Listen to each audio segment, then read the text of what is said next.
Be honest with me. Are you using all your fragrances? How many are gathering dust right now as we speak? Let's have a talk.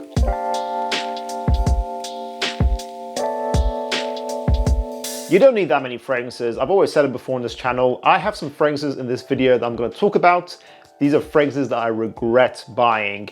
And I actually forgot I own some of these fragrances. That's how little I reach for them.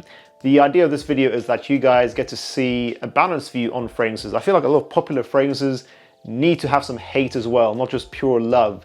It makes a review channel more balanced and more interesting, but you guys can also just learn from my mistakes in generally.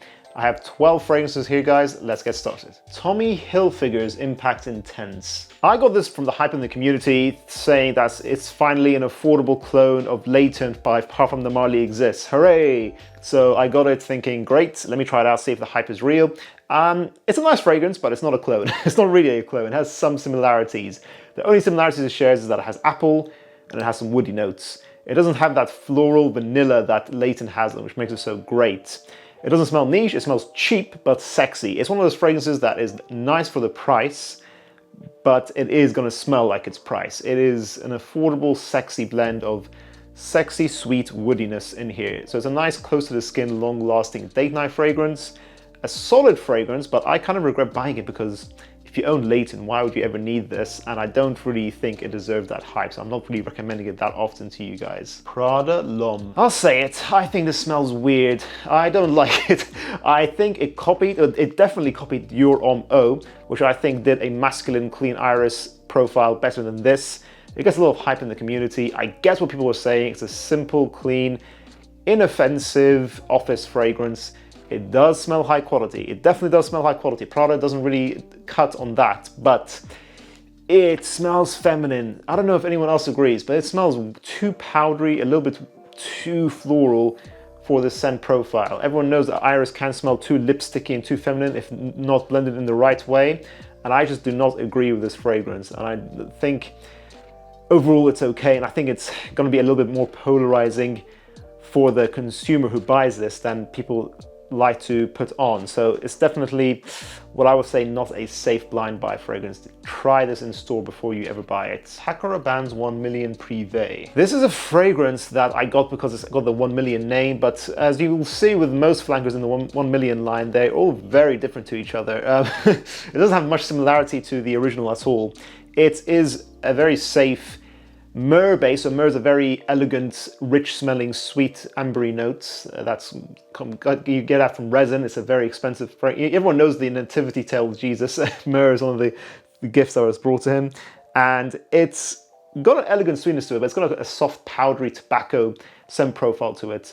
And I always felt like Zara's Rich Warm Addictive was better on the more affordable side. I would reach for that more often. And then Parfum de Marly's Herod was better on the more expensive side. So I never really found myself reaching for this. It smells high quality, has a good amount of longevity, it's got a soft projection. It's definitely a date night fragrance, but I feel like for me, I personally want a tobacco scent that just roars off your skin, has some strength to it. Something like Alexandria Hafez 1984 is more my style, it attacks you. I kind of feel like it's a bit of a flat tobacco scent. It's definitely high quality. I've always felt this smells higher quality than Paco Rabanne's 1 Million Lucky, but I prefer Lucky overall because it has more character and it smells more sexy to my nose. Missoni Wave. Now, it's not bad that this exists. It's handy that there is an option that is an affordable Chanel Allure Homme Sport or Versace Pour Homme. It, again, gets a lot of hype in the community. I think it's too high rated on Fragrantica. I think what I don't like about this fragrance is that it takes those DNAs, it's made it very similar. They've done a good job cloning, but they've done a bad job at making it smell natural enough. It doesn't smell natural enough. It smells too synthetic. It has sort of like a headache-inducing soapiness to it, which, again, it's great if you have an affordable option for this DNA, but if you have either Versace Pour Homme or Allure Homme Sport, I think, if you can afford those fragrances, you don't need this at all. So now I got this for you guys for reviews on the hype, and now I don't know what to do with this, so I kind of regret having this. Versace Man Eau Fraiche. In a similar vein, this got a lot of hype. Jeremy hyped this up. It has that chilling by the swimming pool on holiday, tropical vibe to it. It has an interesting starfruit note, but that's really where all the interest lies. Then it becomes just very musky, synthetic, and it smells like its price tag. It smells cheap. I would always reach for something a little bit more expensive, like light blue intense, and like I'll go for that any day. I think that's miles ahead of this fragrance. It's a classic, and most people have smelled this before, and I think it's sort of a first summertime fragrance for a teenager. I think that's where it's most appropriate, but I never reach for this, and I don't really need to have this in my collection. Jean Paul Gaultier's Scandale pour Homme le Parfum. So in fairness, I got this for the Jean Paul Gaultier buying guide we did recently, so it was good for that. But if I took that factor out of it, I would regret having this in my collection. It is mass appealing. People will love this. If you're not an experienced fragrance person, you will like this. It's warm, ambery, woods with probably a lot of ISO-y super, very mass appealing. Okay performance. It's so the scent profile I think is a slightly more improved, an improvement on the Eau de Toilette with a bit more maturity, but the performance is pretty much the same still, 6 to 8 hours. It's versatile. It's not a terrible purchase if you're a beginner, if it's one of your first fragrances, but if you're more experienced, you want something that's interesting, this is not interesting enough for myself, honestly. Now, you guys may hate me for this one here. Tom Ford's Grey Vetiver. This is a great scent, don't get me wrong, it's extremely high quality. It's a safe vetiver scent. It's very bright, clean, citrusy, white floral vetiver done in a very smooth and modern way. Tom Ford's best work, honestly. It's a great fragrance, but Tom Ford having so much character in his scents, or he used to have a lot of character in his scents, makes it so not every style will mesh well with the individual. For me, I don't think this fragrance smells sexy enough, and even though it's going to be predominantly an office time fragrance, you know, you can still smell a little bit sexy in the office. With something like Terre d'Hermès, I find that more sexy than this, for example. That's a vetiver fragrance also. Similar thing to Prada L'Homme, I don't find this DNA sexy enough, meaning that I don't feel that great when I wear it. I feel like it smells very high quality. It's definitely a high quality blend, but I kind of want more for my own office fragrance, so that's why I kind of regret buying it. But hey, it's definitely a great scent, definitely easily still worth trying if you can in any store. Creed Aventus. I will happily tell you not to buy this. I didn't want to buy this myself either, so it's sort of like a forced purchase because I just wanted to do that public reaction video. I still regret it, honestly. This is just it's not juice. It's now just water now. It's been diluted so much. I actually did this against a comparison of Al Haramain's L'Aventure, a fragrance that's about 1/8 of the price, and that fragrance smelled higher quality and lasted longer, which is just insane. Like Creed Aventus used to be magical. I can see why it used to get all the hype. This is a 2022 bottle, and I just cannot recommend it anymore.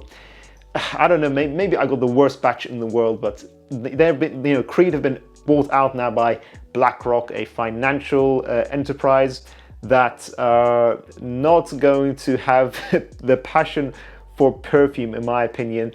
Please don't sue me. It's lost all the richness to its smell, it's lost all the longevity, but it still kept a very high price tag. So I do miss the old Aventus DNA, but I think the clones are just far superior. Like literally go for Al Haramain L'Aventure, it beats it in every way. Guerlain's L'Instant de Guerlain, the Eau de Toilette. Guerlain are a solid pick if you want some traditional high blended French perfumery. This is a great blend. This sort of smells like Armani Code, the original, mixed with some cacao powder. And so it's a nice, pleasant smelling fragrance. I wish I'd gone for the Eau de Parfum. I regret going for the Eau de Toilette. It was springtime, I wanted something for spring. It's affordable, it's got a great price, great blend, terrible longevity, maybe 4 hours. 4 to 6 hours max. Like, no, it's more to the 4 hour side. Like, I kind of wish I got the Eau de Parfum. It's traditionally seen as the better version between the two, and you get better longevity with it. So it's a nice blend, but go for the more intense, and I think I remember it being more sweet Eau de Parfum. So yeah, go for that instead, guys. Not a bad blend overall. Did you guys enjoy that video? Do you like seeing the negative or the flip side of fragrance reviews? You know, me talking about the purchases I regret. Do you have any purchases that you regret? What are some bottles in your collection that are gathering dust? Guys, why don't you sell off your fragrances that you don't use? I always say people to join their Facebook groups, their local Facebook groups where people are selling or swapping fragrances, but we also have our own private Discord server, guys, where we as a community, I think there's over 130 of us now, will swap and sell between ourselves also. So if you guys would like to join that, click on the link down below. Make sure to check out our other videos about fragrances I regret buying. I'll see you guys in the next one. Bye.